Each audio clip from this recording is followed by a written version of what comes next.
देवर्षि नारद, प्रणाम। आयुष्मान भव। देवर्षि, कदाचित आपको स्मरण होगा कि आपके परामर्श पर मेरे पिता श्री महाराज सगर ने अश्वमेध यज्ञ का आयोजन किया था। हाँ, मुझे स्मरण है, और इस बात का भी कि तुमने उसका विरोध किया था।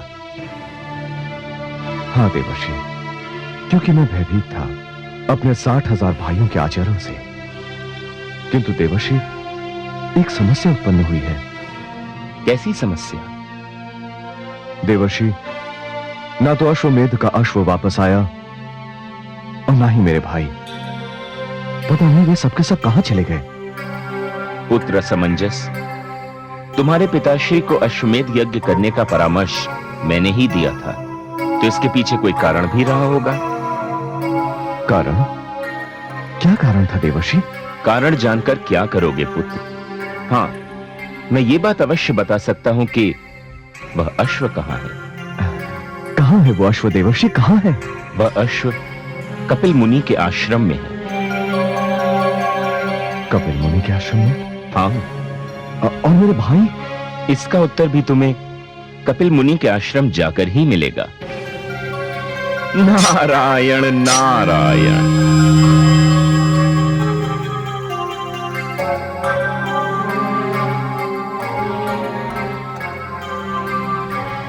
कपिल मुनि का आश्रम।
हे मुनिवर, मेरा प्रणाम स्वीकार करें।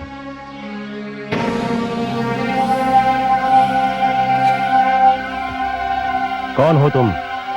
मुनिवर, मुनिवर मैं महाराज सगर का पुत्र असमंजस हूं। यहां आने का कारण? मुनिवर, मैं अभी अभी अपने 60,000 भाइयों के जले हुए मृत शरीर की राख देखकर आ रहा हूं। हाँ, हाँ, उन्होंने यहां आकर मेरा अपमान किया, मुझ पर अश्व की चोरी का दोष लगाया, धृष्टता की मेरे साथ। तब मैंने क्रोध में आकर उन्हें शाप दे दिया और वे सब जलकर भस्म हो गए। तुम क्यों आए हो यहां? हे मुनिवर, मैंने अपने पिताश्री को चेतावनी दी थी कि वे ये अश्वमेध यज्ञ ना करें, क्योंकि मैं अपने उत्पाती भाइयों का स्वभाव जानता था। किंतु मुनिवर, परिणाम वही हुआ जिसका मुझे भय था। तो क्या तुम भी मुझे दोषी समझते हो? नहीं मुनिवर, कदापि नहीं। उनकी धृष्टता के लिए मैं आपसे क्षमा याचना करता हूं मुनिवर। मुनिवर, वे उत्पाती अवश्य थे, किंतु अज्ञानी थे।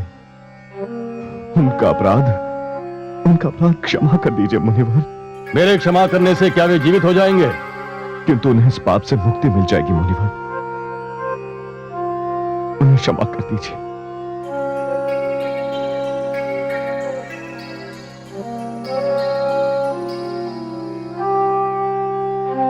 उठो वत्स, जो कुछ भी हुआ उसका खेद है मुझे, किंतु होने को कौन टाल सकता है? मुनिवर, मेरे भाई उत्पाती अवश्य थे, अपराधी भी थे, किंतु इसमें मेरे पिताश्री का कोई दोष नहीं। हाँ वत्स, ये सत्य है, इसमें तुम्हारे पिता का कोई दोष नहीं। वत्स, ये अश्व ले जाओ और यज्ञ संपूर्ण करो, किंतु तुम्हारे 60,000 भाइयों के जले हुए शवों की राख को बहाने का प्रबंध तो करना ही पड़ेगा ना। मुनिवर, ये कैसे संभव होगा? संभव होगा, अवश्य होगा, किंतु इसके लिए इस पूरी सृष्टि में केवल एक ही शक्ति है जो इस राख को बहा कर ले जा सकती है, और वो शक्ति है गंगा। गंगा? हाँ, गंगा। किंतु इस समय गंगा ब्रह्मलोक में ब्रह्मा जी के कमंडल में है, उसे वहां से निकालकर धरती पर लाना पड़ेगा। किंतु मुनिवर, कौन लाएगा गंगा को धरती पर? वत्स, ये कार्य करेगा तुम्हारा पौत्र भगीरथ।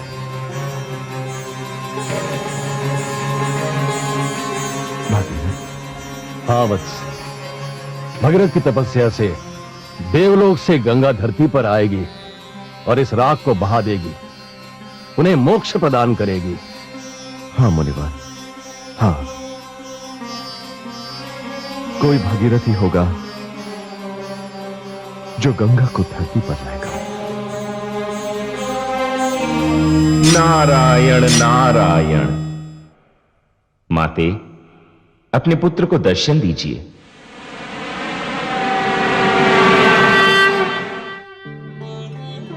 प्रणाम माते। माते, आज मैं बहुत प्रसन्न हूं। मैंने आपको जो आश्वासन दिया था वो पूरा होने का समय आ गया है। अर्थात माते, मैंने ऐसी परिस्थितियां उत्पन्न कर दी हैं, ऐसी रचना रच दी है कि देवी गंगा को धरती पर आना पड़ेगा, और देवी गंगा के धरती पर आते ही आप इस श्राप से मुक्त होकर ब्रह्मलोक वापस लौट जाएंगी। किंतु पुत्र, देवी गंगा को धरती पर लाने में कौन सा फल होगा? देवता, दानव या मानव? माते, ये सौभाग्य तो केवल मानव को ही प्राप्त हो सकता है। मानव को? हाँ माते, मानव। मानव? कौन है वो? इक्ष्वाकु वंश का राजकुमार भगीरथ।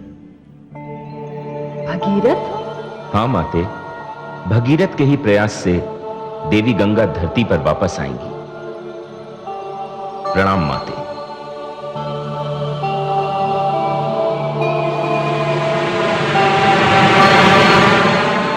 नारायण नारायण।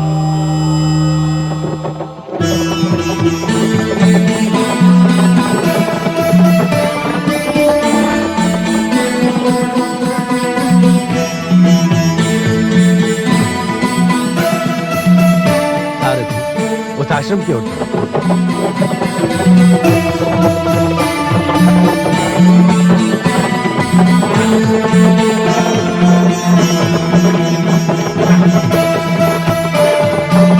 चलो।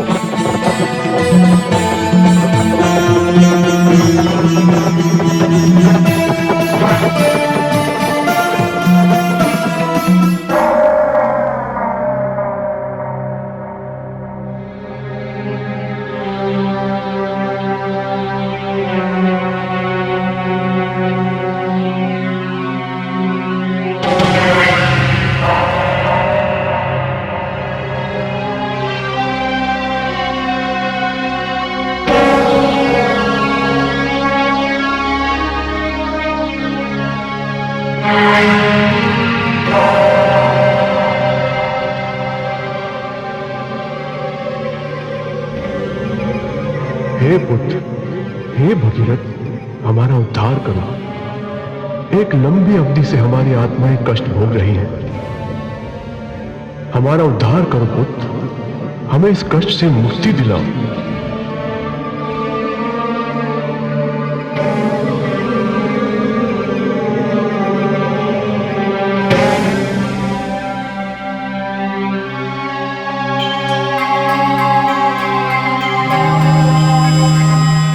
नारायण नारायण। देवर्षि, प्रणाम देवर्षि। आयुष्मान भव। क्या देख रहे हो? देवर्षि, मैं तो आखेट के लिए निकला था। एक हिरण का पीछा करते करते यहां तक आ गया। वो हिरण तो मेरी आंखों से ओझल हो गया देवर्षि। ऐसा लगता है वो हिरण मायावी था। किंतु देवर्षि, ये सब क्या है? इन राख की ढेरियों से निकले हुए ये लोग कौन थे जो मुझे पुत्र कहकर संबोधित कर रहे थे? वे क्या चाहते थे मुझसे? महाराज भगीरथ, इन राख की ढेरियों से निकली हुई ये आपके पितरों की आत्माएं थीं। मेरे पितरों की आत्माएं? हाँ महाराज, आपके पितरों की आत्माएं। किंतु देवर्षि, ये राख की ढेरियां, ऐसा प्रतीत होता है कि यहां कोई भयानक अग्निकांड हुआ हो। महाराज भगीरथ, क्या आप इस अग्निकांड के विषय में कुछ नहीं जानते? नहीं देवर्षि, यदि आप जानते हैं तो मुझे बताइए। महाराज, ये सब कपिल मुनि के शाप से भस्म हो गए थे। इनका उद्धार केवल आप कर सकते हैं। मैं? हाँ महाराज, आप। आपके पितरों की आत्माएं आपके प्रयत्न की प्रतीक्षा कर रही हैं महाराज। इनकी मुक्ति केवल आपके द्वारा हो सकती है। किंतु देवर्षि, यह कार्य मैं किस प्रकार कर सकता हूं? महाराज, इस कार्य के लिए आपको पतित पावनी गंगा को धरती पर लाना होगा। देवर्षि, गंगा धरती पर कैसे आएगी? महाराज, आप इस घटना से अब तक अनजान थे। मैं आपको यहां तक ले आया। अब गंगा को धरती पर लाने का मार्ग तो आपको ही ढूंढना होगा। यह आपका कर्तव्य भी है और धर्म भी। मैं चलता हूं। नारायण नारायण।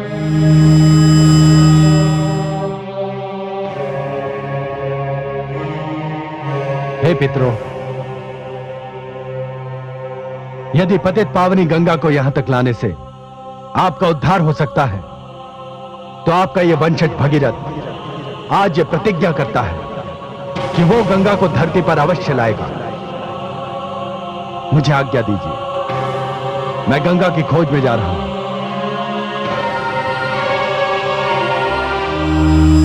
नारायण नारायण। माते, माते,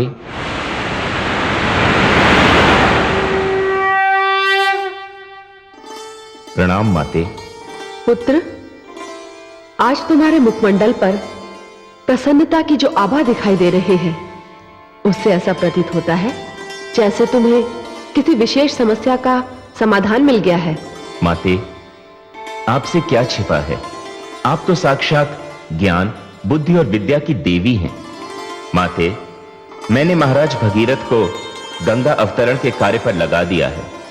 बहुत शीघ्र देवी गंगा धरती पर उतर जाएंगी और उसके बाद आप पुनः ब्रह्मलोक से ज्ञान और कला का प्रसाद सारी सृष्टि को बांटना आरंभ कर देंगी।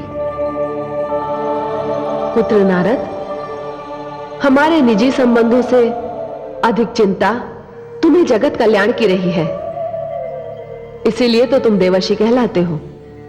पुत्र, तुम्हारा कल्याण हो। मैं गंगा के धरती पर उतरने की प्रतीक्षा करूंगी एवं सागर के पुत्रों के उद्धार के पश्चात तीर्थों के राजा प्रयाग में गंगा से मिलूंगी। प्रणाम माते।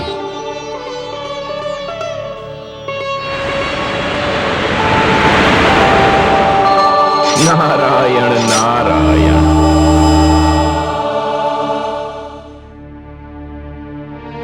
माते,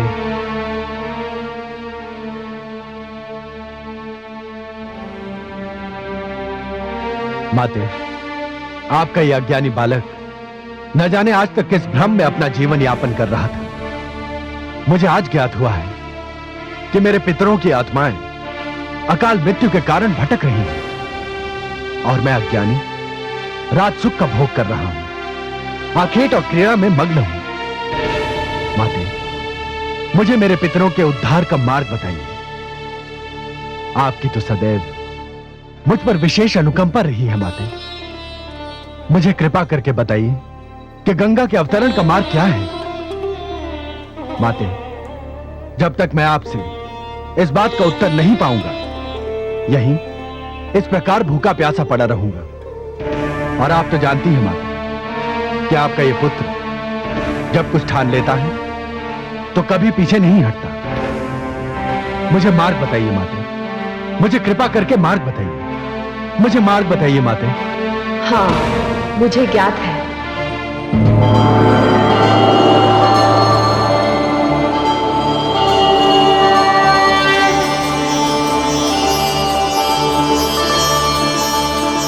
पुत्र भगीरथ, जब संतान अन्न जल त्यागने की धमकी देती है तो माता को चिंता होने लगती है।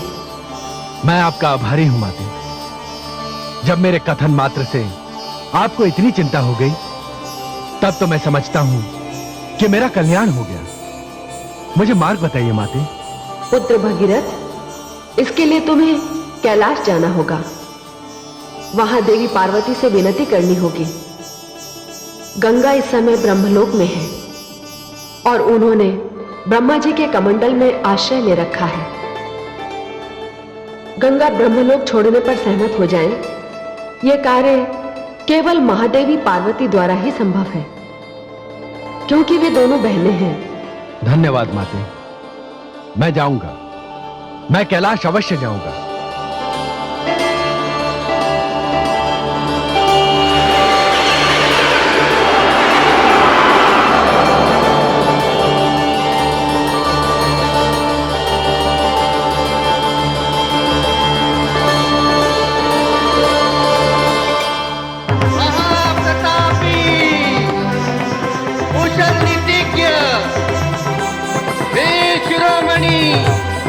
अयोध्या नरेश महाराज भगीरथ पधार रहे हैं।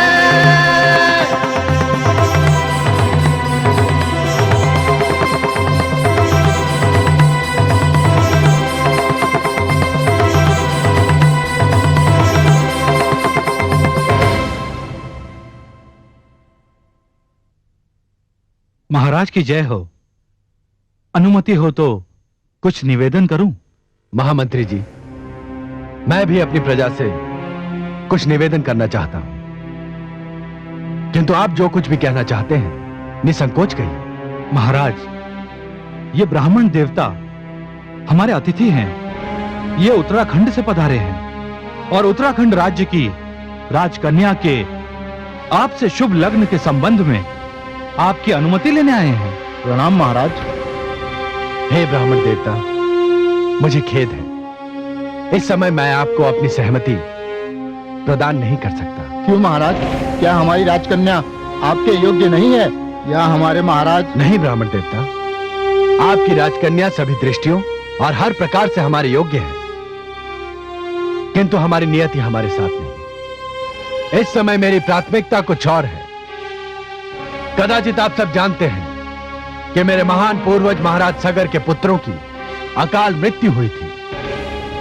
उनकी अकाल मृत्यु हुई अब मेरी प्राथमिकता है और इस विशेष कार्य को पूर्ण करने के लिए मैंने वैराग्य लेने का निर्णय ले लिया है।